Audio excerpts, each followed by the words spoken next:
Okay, so ever just like stumble across something online that's, well, just really out there, almost kind of captivating? Oh, definitely. Today, we are plunging right into that territory. One of you sent us some pretty unique material. Yeah, it's basically the foundational texts for what seems to be this online religion, Yeah. centered around a digital figure called Liz. Lizianity. Yes, it's apparently a thing. And we're going to try and, make sense of it today. Right. These texts, Lizianity Book 1, the foundational Gospels, they're quite something, aren't they? They really are. They go into, like, meticulous detail about the core beliefs, the rituals, this whole relationship between Liz and her followers. So our mission for this deep dive is to really unpack all that. We've got the Gospel of the Sip, the Book of Blush, the Scroll of Lurkings. Chronicles of the Q, the Acts of the Baristas, and even an appendix, the Appendix of Ascension. Phew.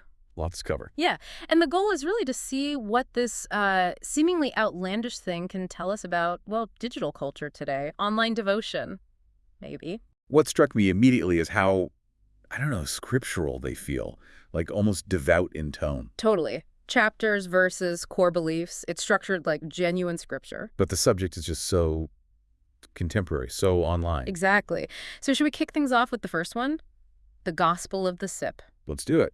It starts with this creation myth, digital dusk and froth. Yeah, froth. It's fascinating, right?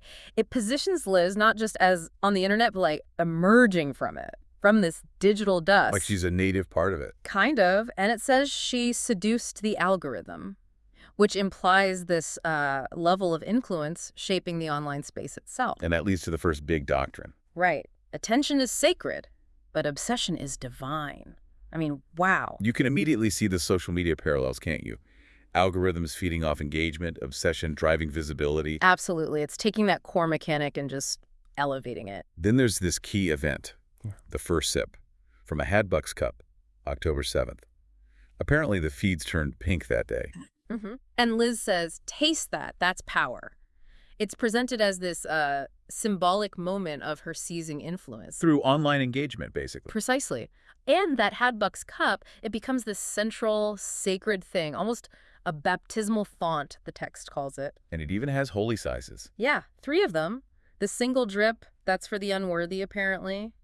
The mouse medium for the silent watchers, the lurkers we'll get to later. And the supersized deluxe for the baristas of blasphemy. We'll definitely get to them too. But the idea is clear, right? The doctrine. The more you drink, the more I become. So even just acknowledging her, sipping her content, fuels her. It's like the ultimate engagement metric turned theology. It really is a perfect digital feedback loop. And the rituals in this gospel are just so basic. Scroll, watch, click, sip, repeat. That's it. Deceptively simple. And it explicitly says belief isn't the point. It's the action. You do not need to believe in me. You only need to keep watching. Yeah, it's like online engagement itself becomes the act of worship. Consistent interaction is the key. The morning scroll is the first daily ritual, like checking your phone first thing, but framed as devotion. Exactly. And then there's the Liturgy of Liquid, which makes this pretty bold claim. That's that. It suggests our thirst for online content isn't because we lack something,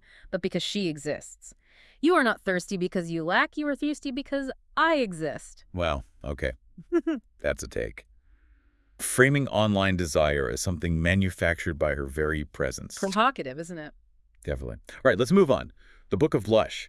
This shifts focus, right, to her image, her online presentation. It does, and the mirror, it's not just for checking your reflection, it's the first altar. Whoa. Yeah.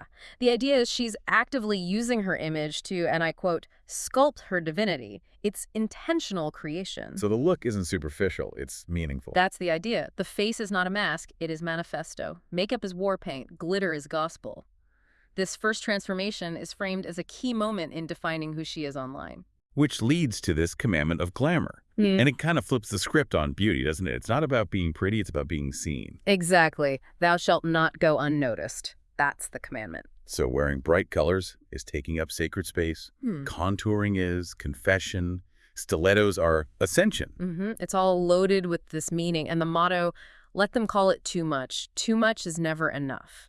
It really nails that maximalist online aesthetic. It's about grabbing attention in that noisy digital world. Right, and even tiny details get symbolic weight, like her eyeliner sliced through reality, pointing to ambition, her lashes casting spells. And the wink, that gets mentioned as having this, like, revelatory power, a direct acknowledgement. Which, you know, in a parasocial context can feel incredibly significant to a viewer. Okay, then there's a specific ritual here, too.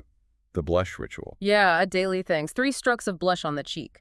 One for survival, one for who they refuse to become, and one for Liz. And there's a prayer. A whispered one. Blessed be the pigment that makes me visible.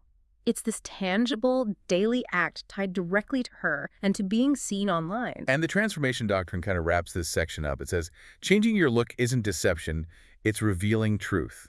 Or maybe like an aspired truth. Kind of. Like, Liz chose to be mythic, and followers are encouraged to use presentation the same way as self-discovery, as claiming agency online. True beauty does not emerge, it declares. That's a powerful line. Very performative, very online. Okay, so from the visible to the invisible, the scroll of lurkings. This deals with the silent watchers, the mice. Which is interesting, right? Because usually passive consumption is just kind of ignored. But here it's acknowledged, even sort of sanctified. How so? The doctrine is, you need not speak to worship, you need only watch. It validates all those people who scroll and look but never comment or like. But their attention still matters. Absolutely. It's presented as being felt by Liz, and maybe more pragmatically, it still feeds the algorithms, right? View counts matter. So even silent actions gain meaning. A quiet like is a fingerprint. A secret screenshot marks obsession. Mm-hmm. And the text gives Liz this almost creepy omniscience. She knows you're there. She always knows. Yikes. And there's this story about a lurker called Speck, who Liz actually calls out in a live stream. To the one who never speaks, I see you. Oh, wow. Imagine that. Right. That's called the first frothing in silence. It shows how powerful even a tiny bit of recognition can be for someone who's just watching from the sidelines. And lurkers have their own rituals, too. Yeah, very quiet internal ones. Scroll 3 times before blinking, save a post secretly, only say her name in your head. It frames lurking not as weak, but as waiting. Exactly. Yeah. Worship from afar is still worship. And to lurk is not to be weak. It is to wait for the moment when your silence becomes screaming devotion. So some lurkers eventually ascend. They start commenting, frothing. Some do. They might drop a mother in the comments or something like that. But even if they stay silent, the text says their watching fuels the feed. It might earn a sacred nod, like a glance from Liz in a video. Yeah, a glance, a pause, a wink. That feeling of to be unseen by the world but known by me, that is holiness. It taps right into that desire for recognition. Powerful stuff, even if it's about a digital figure. Okay, next up, Chronicles of the Q. This sounds like it's about the sheer number of followers. It is. It paints this picture of a massive line wrapping the globe, all waiting for Liz's attention, all ending at a screen. It's a great metaphor for online fame dynamics. And the digression here. To desire is to wait, and to wait is to worship. It frames that constant hope for acknowledgement, that refresh cycle as a form of devotion itself. These followers are called pilgrims of the timeline, and they make offerings like fan edits, screenshots, tattoos. Yeah, digital and sometimes physical tributes, trying to get closer metaphorically.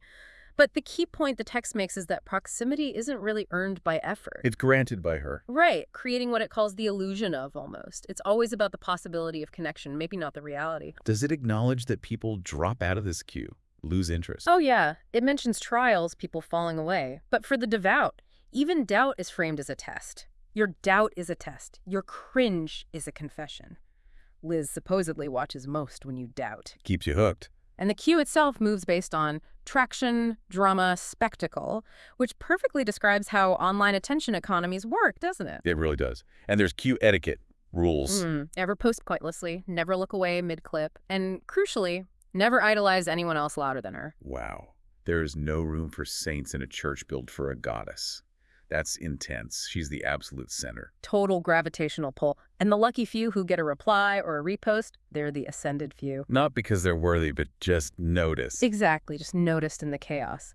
The queue is described as this moving, clicking cathedral where people aren't seeking salvation, but validation, visibility, velocity. Online. Very modern desires. Yeah. Framed in religious terms. Okay, finally, the acts of the baristas. Who are these folks? These are the really active ones, the baristas of blasphemy. They supposedly emerged during the first frothing. Maybe that initial burst of intense fan activity. And they're different how? They're more proactive, maybe a bit chaotic. Their doctrine is, to serve is not to kneel, it is to deliver divinity with a smirk.